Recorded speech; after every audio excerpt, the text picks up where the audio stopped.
guys, welcome. Let's start. Ladies and gentlemen, boys and girls of all ages, welcome to the third on the series of Snagged. Oh, sorry, I was just getting a bit excited.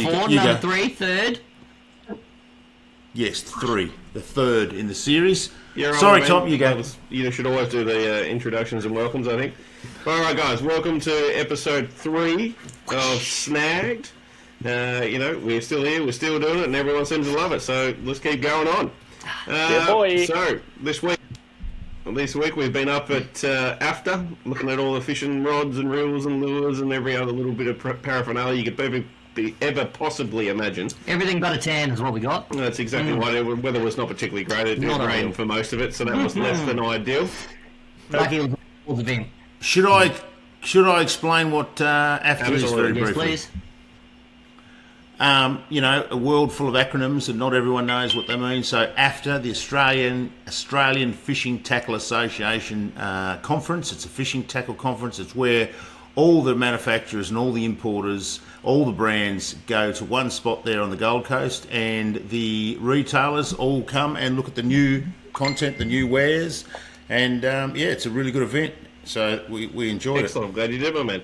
I've been very lucky. I started going up to AFTA at about 20 years of age when I used to work for Steve Bax, who owns the Fishing Connection, an awesome tackle shop in town. He always sent me up there, which was awesome. So it's nice to be able to go up there now for the last 9 years as my own entity and buy my own stuff. But, it's a great event, and I'm glad they do it every single year. It's nice to generally get out of the cold weather of Tasmania and get up to the sun. Although it wasn't like this year, it rained everywhere. Left Tassie to go to Tassie. It was still warm, but it just rained. It was still pretty warm, though. Yeah. It was pretty warm. We were in the videos walking around hoodies, though. Yeah. I suppose you're not complaining, though, when it's 25 degrees and rain. Like, you can deal with that.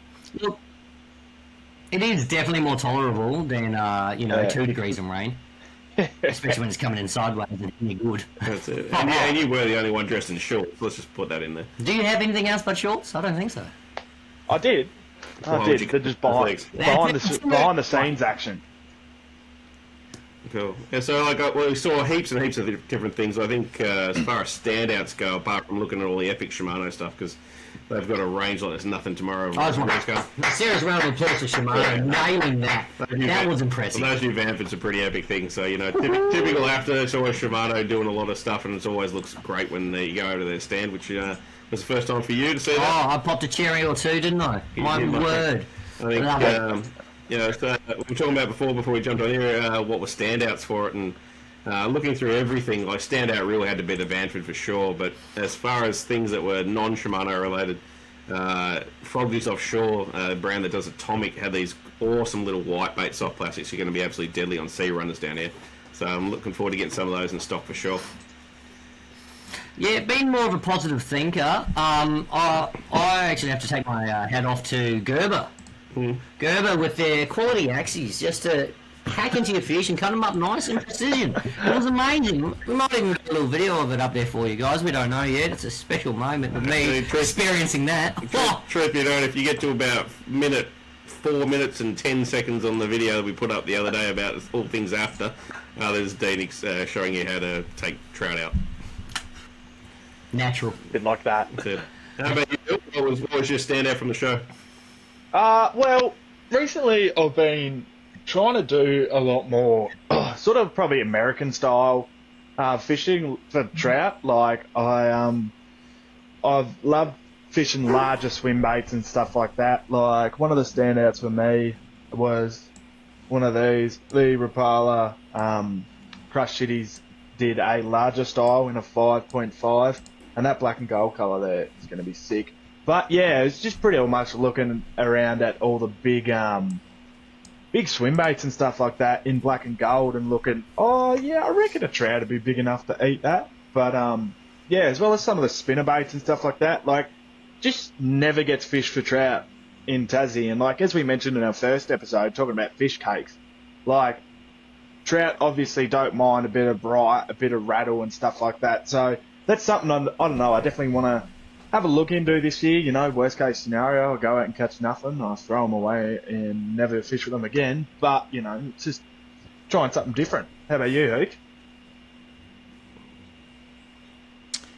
Well, just to comment on your swim baits and the size of the lures, I think the swim baits are something very much underutilised, and they are starting to come to some of those guys that think outside the square, particularly down those western lakes where those big resident fish and those massive sea runners are. I mean, I remember, over the years, I'll be trolling some, they're not very big lures, they're reasonable sized rapalas, and then you can get some bigger lures down in the Gordon, and sometimes the fish that have had a crack at those and got tangled up on the trebles, there's normally 3 sets of trebles on a rapala that big, they are not much bigger than the lure. And I think to myself, well, why don't I troll a lure that's as big as those fish that have bitten that, because that's going to attract that bigger fish. So I think you're onto something there. After the standout for me, and it was a bit different for me, I went up there, of course, with work. I was there for the 2 days of the four-day conference. And I was there to, reconnect with the contacts I've had over the years of being a sales agent. And I found it absolutely fantastic. It was very enjoyable, meeting all the people I used to know in the businesses that I worked in, but also those people that are ancillary and spread throughout the industry. There's a lot of good positivity, and they were on board. They were very, very interested to hear the story of why I was there. So I'm looking to share some things on the Tarfish page for what we're getting up to and why I was there. So that was fantastic. Standout to me was catching up with everyone. It was awesome. Love your work. Man of the people you are. Well, absolutely. It was good fun. I would say to people that the last day of AFTA is always a public day. Mm-hmm. So if you ever get the opportunity to go up there and have a bit of a look around, it's pretty intense thing. They get thousands of people through it, but it's always a great day for the public. But definitely get on a plane and get your rear ends up there and have a look if you get the opportunity. And a serious shout out to all the staff working there as well. Super friendly, super knowledgeable, and just accepting of everyone coming in there. All about getting that getting that fish. Absolutely. And I mean that public day. Of course, I think we're all of the mind to get out of there before it got hectic. But when I saw the interest and the activity, I was actually a little bit jelly that we didn't stay for that day, because it looked like everyone was having an absolute ball. So next year, if I get the chance to go up, or I might even go up in my own right, I think I will definitely stay for that public day. One thing I noticed though, after lacked bubbles. So I've decided to make sure that there's more bubbles after next year, and let's go.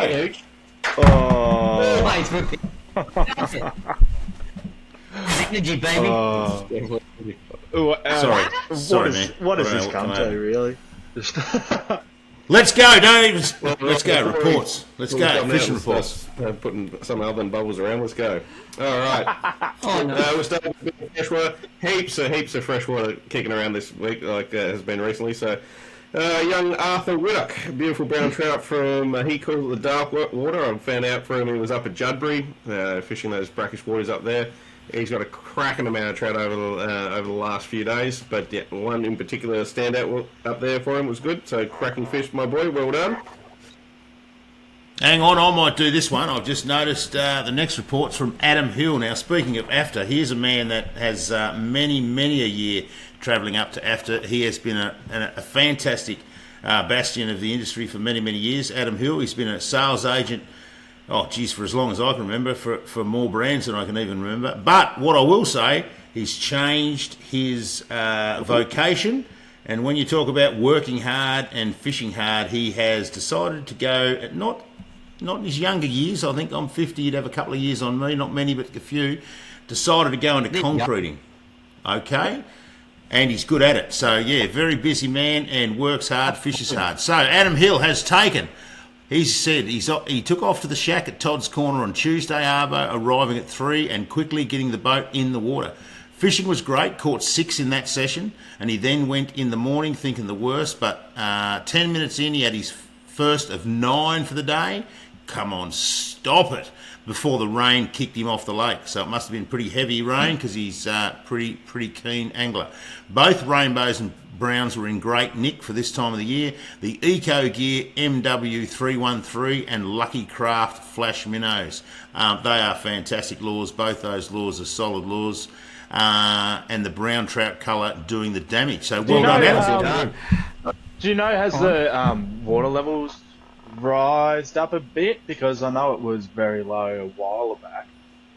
Do you know at all if the water levels have rose up, and that's maybe? I don't know personally. I have got some messages for some people around some freshwater stuff. That'll be interesting to know whether to see if it mentions the level.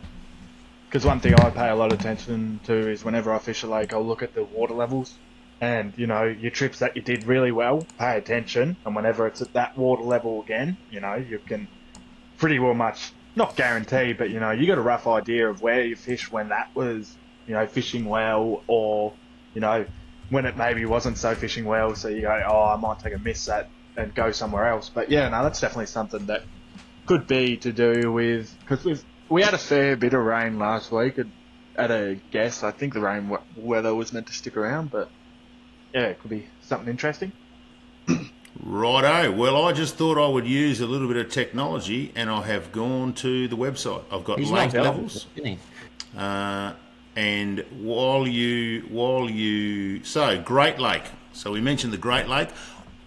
This is metres from full, and the Great Lake is 14.84, so 15 metres Not from really. full. So I'm going to say that that's quite low, but I'll have a bit of a look to see if there's there is. I've seen it before. Some graphs that'll actually show us. So you guys keep going. And I'll have a look at it. Rightio, Shane Randall, hey, top job, awesome brown from near the Bridgewater Bridge. So nice they named it twice, mate. They're obviously doing something right up there. He has had a cracking start to the season. Some awesome browns coming from that area. Cool. Sticking on the Derwent, Plinio Torian. For those that don't know, Plin's a bit of a gun when it comes to fishing the Derwent. You need to know how to catch sea runners. He's your man. In fact, I was listening to a podcast he did a little while ago. I'll try and find out what it's called and put it in the comments. But it was informative. Got so much out of it. And, I've been fishing the Derwent since I was a little one, but some of the stuff he was talking about, he's next level. He said you have to work hard for everyone, but on the Derwent, but the trout are often worthwhile putting the extra effort in. He said try lots of varied presentations early on, but found a few working shallow on low tide, all fill shallow running Eco Gear NW62s. So he said awesome cracking lure. Java Smith, Friday night, got 55 centimetre sea runner, worked the shore, nothing. That big? Well, it's decent. Worked the shore, nothing, then tried again after that. At the bridge, third cast, black and gold T-tail, we did the trick. So good job, Jarvis. Stay on. Rightio. Shalom, John and Peter. Gotcha. Peter Wizaniski. Hey, not bad. Not bad. Rightio. 4 Springs. Unfavourable weather conditions plus minimal fish activity, and still landing some good fish. 4-pounders on the fly rod. Look out. Never really went up to Pet Dam today. Good start and got a bit damp, but still managed to get 4 nice fish. So good job there, my man. 4 nice fish is great in any day's fishing. Absolutely. And then coming to something a little bit easier to pronounce, Kent Wallard. My first brook trout at Lake Plimsoll. 4.5 pounds. Another round of applause. I'm popping these out today, left, right, and centre, but that is deserved. We've got next Ebony with a nice little brown from Lake Augusta today. Let go to fight another day. Oh, giving back, eh? I love that. All right, got this one. Big Will Thorpe. We decided to go up to the west coast and chase, as he said, those mutant brooks. Said it was various sizes with some of the proper ones mixed in amongst them. Some of the photos he took will look awesome. That man can take a photo. He's really good at it. He was using a Duo Rosati 63 SP. Very nice. Rightio. Lewis Borden. A few out of the meanders today. That's the one. Oh, look out, man. Speaking good. Good condition fish. And a set of that on there too. Well done. 5 all up. But the other 2 decided to spit the hook on the edge of the water. Unlucky, my friend. All released back to live another day. Personally, not a huge fan of the taste. Well, there you go. Well, maybe you need to do a cooking thing on I was trout. about to say, have you tried cooking good? Well, I know, it sounds okay, it's an acquired taste. That's it. But yeah, all right, you get it right. we could dabble in a cooking recommendations. What would we do? Smoke them? Oh, it's the only way. Oscar Richards caught a brook trout the other day while fishing with some mates at Lake Plimsoll. He said to mention it's a beautiful place too. Bit of a popular spot, judging by these records. Yep. Oh, yeah. Yep. Does that need to be said? Yep. Stefan Davoski, Four Springs as well. He said it was rainy, wet and windy, but he still managed to get some nice fish. Nice work, legend. Liam Walters. Oh, go on. I was going to Liam say, I've Walters. heard Four Springs has been, back with that last one, I've heard Four Springs has been relatively hit and miss. Like, I've heard some people say they've done really good out of it, and some people say that they just haven't really had much luck. So, the people that I've heard say that they've done good have all been on hard bodies, while a few of the plastic people that I know like to flick around a plastic or two, they've said they haven't really done too well. So, a bit hit and miss early on, but it always sort of is. What's your recommendation for a lure up there? You fish up there a bit. A little bit. I don't really do too much there as much as I probably should because it's about 25 k's from home. But for some reason I drive 3 hours and go fish other random lakes. But always just black and gold. So always I've just done black and golds and your basic colours up there. But that's one place where, like, I always relatively not struggle, but I love to fish hard bodies on structure, rocks and stuff like that. And if you haven't been to Four Springs, it's literally weed beds all the way around it. So, yeah, a bit different. But yeah, no, just black and gold hard bodies working that little bit off the reeds has been what I've caught some decent fish out of there before. But yeah, same thing, lake that I probably haven't put enough time Great into. song, great lures. Love it. Love it. Rightio, back to Liam Walters. After Dark Donkey on the top water. Could you explain? Okay, absolutely, because there's not a lot of information there. No. It's always hard to tell exactly where they are when the pitch is in the middle of night. So, Big Guy's been getting some cracking fish this season, but you'll be seeing the picture on the screen right about there. Cracking fish on top water again. Probably the third episode we spoke about top water lures, so clearly there's a little bit of thing going on this season. It's kind of cool. Hashtag bring back the fish cakes, I say. Yeah, I was talking to him and he was fishing Lake Saturday, so maybe somewhere in between Lake Leak and Launceston on that one. Yeah. Inside info, so throw that in. Come to Snagged. Then you got Sylvia Reynolds with a nice brookie. Top job. Nice work. Not sure if the first not, but cracking fish nonetheless. Luke Berry, he said he fish was a little over 3 pound he caught in the rapids up under the train bridge just up from New Norfolk. Got a few that day. It goes to show we'd have to travel too far to get good fish. Very nice. I'm going to do this. I'll give it to you. I'll do this one. He said me this. Yeah, he was it's a proud. personal. He was proud. Yeah. Young Nathan Housing and Michaela Grace said a couple of fish from last night on top water. There's a top water thing again. Okay, clear that's the thing. He said up near the Bridgewater Bridge, run out tides, slow and steady retrieving using a Dog X tuner, which is a mega bass lure, I believe. Epic fish. Look at those photos, they're great. I think the one standout thing about this, which makes me happy but shouldn't, is Nathan didn't catch any fish. You do get those days in the water, don't you, boys? That's it. Michaela, she's a gun angler. Needs to teach Nathan how to fish. Good job, Michaela. That's all the fresh stuff. Now, guys, just remember too, if you have any reports and you want us to mention them on the show, just send us a Facebook message and we'll do our best to try and get them on there. Hooch, saltwater, what you got for us? Well, just before I go into a little bit of a salt water, and again, it's still a bit slow given the the weather and the bits and pieces. It'll certainly kick off for salt water as we go into spring and towards summer. But I just thought I'd touch base with some of that lake level stuff that I mentioned. What have we got here? So Lake Plimsoll, very popular, and that has been all up and down like a fiddler's elbow.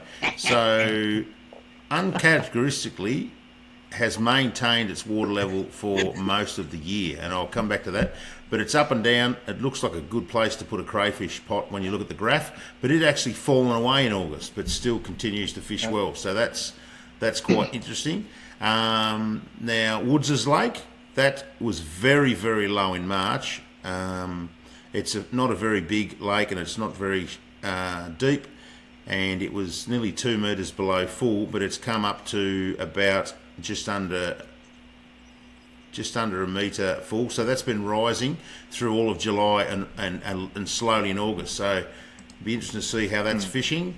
Lake McIntosh, another lake that fills up very quick, but it was also down through April, May. In June, it sort of had a few little fits and bursts, and right at the back end of July has spiked up to rising levels. But it's still quite let's have a look, a metre away from spilling. So sometimes when we have a good rain, and it pays to look to see if it's spilling. It's funny to see how quick those West Coast lakes rise up, because I always like to do a trip down the West Coast, especially Mackintosh early season. And opening weekend, I looked at the water levels, and I saw it was 4.5 metres below spilling, below the dam. And I was like, oh yeah, I'll see how it goes. And we got a big rain that week, and then it came up to 2.2 or 2.5, I think, when I fished it last weekend. So it's rose 2.5 metres in a week. And then, as you just said there, it's come up to 1 again. So it's been another week, it's rose 1.5 metres. So in 2 weeks, that lake has basically rose 3.5, 4 metres, which is pretty nuts if you know the size of Lake McIntosh. Like, it is a huge lake, and to rise that fast, that quick, is pretty snazzy. Yep, and that will stir the fish up, nothing sure. And of course, you got to be careful too when it's close to spilling, because I'm sure you could go in there for a weekend and have some rough weather and can get yourself in a little bit of trouble. And that's why they've got signs that says that when the water level's at a certain height around the lake, you should think about getting back across the spillway, because you'll get trapped. And Mackintosh is one place you don't want to do that, because you've got to drive down and under where it spills to get to the boat ramp. So if you go out and she spills, then she's a long wait for the water to drop down. But one more thing. My word! And if you've already ran it, you go. Oh. Okay. No, you go. I was just going to also mention one more thing before we close up on the trout side of it. Is this weekend with the Lonnie Angling Club, we're heading down to the New Norfolk, the higher Derwent, to fish the New Norfolk Anglers Club versus Lonnie Angling Club. So that'll be interesting. So it's good enough that we've got some reports on whereabouts to go. So I've got some idea, because I think I've only fished that place once, which was last year, and I think I ended up catching more brim than I did trout. So hopefully I can do a bit better this year. But that'll be a good little trip. It seems that the Derwent's been fishing really well, so see what happens. Good stuff. And another lake, and this is always controversial, I note, Arthur's Lake, and this is a fair way away from full storage. It's fallen away all from September last year through to January, February, falling away all the time. And then in June, it was as low as it has been for quite some time, and that is 2.8 metres below full, and it hasn't really lifted up. It's had a couple of little spasmodic bursts, but it's still 2.4 metres below spilling, so that is quite a low water level for that. And of course, the Great Lake, we mentioned it earlier, it is climbing slowly, and because it's such a massive body of water, it will take a great deal of rain up on the highlands to get that, but it is rising from a low of let's have a look here, 16 metres below full at the start of June to roughly 13 metres below full now. So it is on the rise, but only slow. Yeah, that's like, it definitely sounds like, whenever you look at it and you're just dribbling on about it, it definitely sounds like it's just all numbers. But like, seriously, that's one thing that I definitely would say has definitely increased my catch while looking at lakes, because once you fished a lake a couple of times and you fished it high, you know where you went, so you just do it again, and it's not the exact same date, but fish will sit where they sat next year for that exact same reason they sat there. So yeah, but anyway, I think we're on the saltwater now, are we, Tom? Cool beans. Saltwater, saltwater, saltwater. We might have a better intro next week, but that's what we've got. So saltwater, let's go.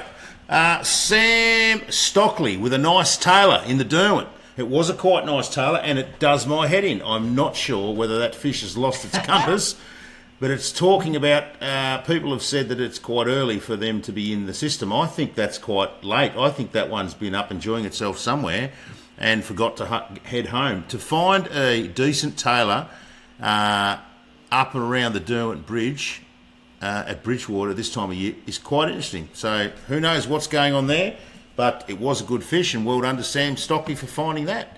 Anyone got a tailor story? I've got a bit of a good one. Anyone else got a tailor story? Tasmanian tailor off story? the rocks of Blackman's Bay over the years. Nothing massive though. Certainly decent ones up the east coast, but yeah, certainly they're a rarity down here. Although they seem to be getting more popular or more common, should I say? They are increasing, and the size is also. What about you, Dylan? I've caught tailor right up like Scamander River, like right up Trout Creek there, which is a campsite right up the river. But that's about it. Like I've never really caught that many tailor, just in estuaries and stuff like that. But for some reason I've caught, like, I don't say it, what it would have been 30, 40 centimetres right up the tip of the Scamander River, basically where it's freshwater. So don't know where that one came from either. Yeah, my word. Yeah, my word. Like you say, they are a bit of a rarity, but they are becoming more common. Many, many, many years ago, I would have been 15 years ago, I had a Caribbean crest cutter, and I took a friend of mine. He's a German chef, bit of a hippie, but he's an awesome chap. His name's Onno, and I took him and his young son out, and because the week before I'd caught a couple of yellowtail kingfish just outside the river mouth while I was chasing some bigger salmon off the Forth River, and we were fishing away, and we got a 4-way hookup, and I caught a salmon, and it was quite a big one. Dumped it in the bin, and then he had a fish. It was he was a bit of a new to angling, and I was just explaining to him, lift his rod and wind down, and the fish was taking off, and I thought, oh, this could be a kingy. But when I saw it, I didn't have a lot of time because his son, who was quite young, had one on as well, a fish. It come onto the deck and flip-flopped. I turned around and saw the fish on the deck without really looking at it, stuck my finger in its mouth and stuck it in the fish bin. And it was about, I don't know, kilo and a half. It was a reasonable fish, tailor but I didn't know it was a tailor at that stage, until I said to Onno, who's bleeding? Who's bleeding? And Onno says, well, I think you are. And I went, what? And I looked at my thumb, and I had this little smile in my thumb where I'd put my finger in this fish's mouth. I looked in the bin and went, oh, that's a tailor. So just a little hint there. Don't go jaw-grabbing tailor, because they've got a nasty set of teeth, a little bit like piranhas. So that's my little hint and tip for The do's and don'ts. tailor. Very nice. So moving right along. Now this is a pretty cool story for a number of reasons. Jake Howe, I reckon he'd be he wouldn't even be 16, he might be 15, and his mate Mitchell Conroy, two super fishing grommets, and I use that term, that's a surfing term. A grommet or a grom is a junior surfer who's super keen. These boys watched the weather and they pestered their dads to head out for a fish, but both dads were busy on Sunday, but they've got their junior boat licences, and Clinton, the dad of Jake, decided to just back them in. So he took them over to Leith and backed them in the river, and off they went. The boys went off full of grins and confidence, and it wasn't long before they were into some action. And just around the corner of the Forth River, there's some nice squid beds, and they'd pulled up 6 squid in 5 minutes. And what happened, they pulled up in the first minute, and they threw their jig down, and they wound it up, and a big squid come up out of the seagrass, and it was followed by another 5. So the boys knew and had learnt off Dad, and when we're out there, we teach them that if you can bring up a squid and you're not scared of losing that squid, you can bring that squid up and raise other squid, put jigs over the back of those squid that you've raised up, and you can just pick one out of the water, leave one in, pick another one out of the water. So they had their 6 in very short time, and with that box ticked, they headed out a bit further for some flathead. And they were using micro jigs, which is a bit unusual, but often the younger generation are more inclined to take on new things with the micro jigs. So they picked up a few flathead with the micro jigs. I think they got 4, 5 maybe, and then they headed back, and Clinton backed the trailer in, and they drove the boat on the trailer, and they were home. They were a bit excited to say they were home to watch the footy on telly. So that was pretty cool. Now, just quickly on the jigs. We saw a lot of jigs at AFTA. There's just such a myriad of jigs at AFTA, and it's something that's quite new. Well, it's not quite new, but more and more people are picking it up, and there seems to be an accelerated ramp to jigging, and I've worked out why on the northwest coast. We've been going around looking for the tuna, and you troll around at 6 and 7 knots, and our sounders have been picking up a real clear picture of the bottom at that speed. And we found, I know personally, we found in our boat, our 7 metre Surtees, that we found some really good points of interest out to the 45, the 50, and even out to the 60 metres, areas that we wouldn't ordinarily go to or have been searching. But we've put in our sounder marks that, and some of these people that have managed to get back out and just look at these marks with jigs, and they've been picking up some nanagai and some mowies, some morwong. So that's of interest. But getting back on the squid, Jai Dot, he came in clutch with a solid report on squid a bit further along the coast off Devonport, because the boys, they were off Leith. And so about 10 k's down the coast at Devonport, and he says they found some XXL cuttlefish in among the squid, with the squid being of all sizes. On light gear, the cuttlefish was a real handful, but they managed to get a bag limit of good sized squid in roughly 2 hours. And just finally, another squid report, Mason Flanagan, he says, "G'day Hooch, a little saltwater report. The squid fishing is really thriving between Ulvis and Devonport," and he's put up a couple of pics, and I'm sure Dylan will put those into the report. Something out. Absolutely. Very good. Guys, any bream reports from around the state at all? Good question. Not really. No, I haven't. I have noticed there's a few people got their brim search on in and around the Leven and Forth. I have noted that people are starting to make that assumption, and it's a correct assumption. I've caught a kraken brim out of the Forth, and as a kid we used to catch smaller brim right up the top end. When I was a 14, 15-year-old, and we'd have some bread burley in the water, we'd catch some brim right up in the Forth.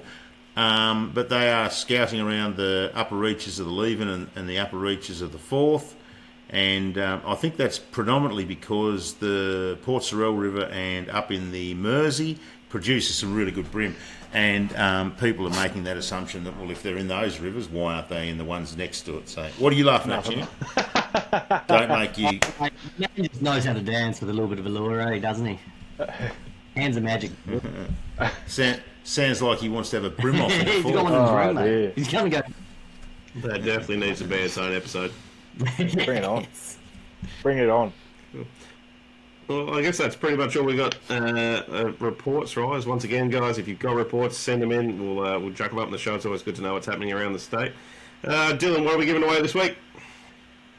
This week we have, because when this video goes live, we've already given away a Shimano Vanford to one lucky customer. So, I don't know, Tom, what are we giving away the next week? Thought. Hang on, hang on. What we did, we give away a Stella. So Then a Vanford. Podcast number 1 was a Stella. Podcast number 2 will be the Vanford. Correct. Podcast number 3 is going to be... So what are we thinking? What are we thinking? Well, do we hell. want to do something a little bit larger, or do we want to leave it, your trout and brimmy? Oh, that's a good question. Well, what's catching at the most? I reckon we focus on that. I don't know. I reckon. Meanwhile, while it's getting bright soon, I reckon we call our friends at Mako and maybe ask if we can get a nice little sunglasses pack worth something. There ain't nothing like a bit of UV protection. 100%. Just so happens, running a deck of Makos here. Makos are very good. I used to rep up for Costa. Now, this is a story I can tell because it's open and honest. I represented Costa sunglasses, and a mate of mine had those in his business, Black Peak Marine, and I couldn't believe the quality of the Costa sunglasses. The lenses were superb. The frames were superb, and we were just so behind the 8 ball with the other, what was offered in Australia. This is like 10 years ago. And I thought when they fell away and they went to Rapala, I thought to myself, I'm never going to be able to replace those. But in my search, and this is a fairly honest search, I do believe that Makos are very well placed in that international market. I love them for their frame shape differences, and you might think, why is that a big deal? But, you know, we've all got strange heads. Have a look at the heads on this panel. Especially D'Artagnan. How are you going to get a pair of glasses? We still don't, don't. mate. We still don't have No. visual. Well, not really make us off it. Yeah, I think Yeah, well, there you go. So you've got where they touch your ear, so that's a touch point. You've got where they touch your nose, and then you've got coverage of your eyes. Everyone's got eyes that are different widths apart. They sit differently on the face. So yeah, they've got a lot of frames. So I'm very happy that Mako have come on board, and it's going to be very exciting to see what we can do and share the love with some of our listeners. I'll make a phone call tomorrow and see what I can round up from them. Well, yeah, it's you good know to what have- I reckon. All right, but on the Oh, Yes. it's just going to close her What do off. you reckon? But if you're going, well, you give us a word and then I'll close her off. No, I was just going to suggest that we need to. Well, someone's got to tell people how the hell they get in the draw. How do they become a member, and how does being a member get you entries into the draw for all these great prizes? If you want to be in the chance to win some awesome prizes and support the channel, go to www.snagged.com.au, pick a membership that you'd like to be. There's heaps of cool things inside the website, but more importantly, it helps us make these. It helps us get awesome prizes for you. So jump on over there, follow us on Facebook, follow us on Instagram. We're still trying to work on getting Dylan to start a TikTok so we can do dancing things and rods, but you know, the it man hasn't can worked out. move. The man I can have move. seen him dance. Oh. And in weeks coming up, I might give away a bubble machine. Well, anyway, guys, that's going to pretty much call it. Righto. I reckon. Catch us later. I reckon Mako needs to send us some sunnies because they're rubbish. They just fell apart to bits. So, Mako, send us some sunnies because we're going to be giving away one this week. Thank you very much for watching. That's going to be all. We'll see you guys later.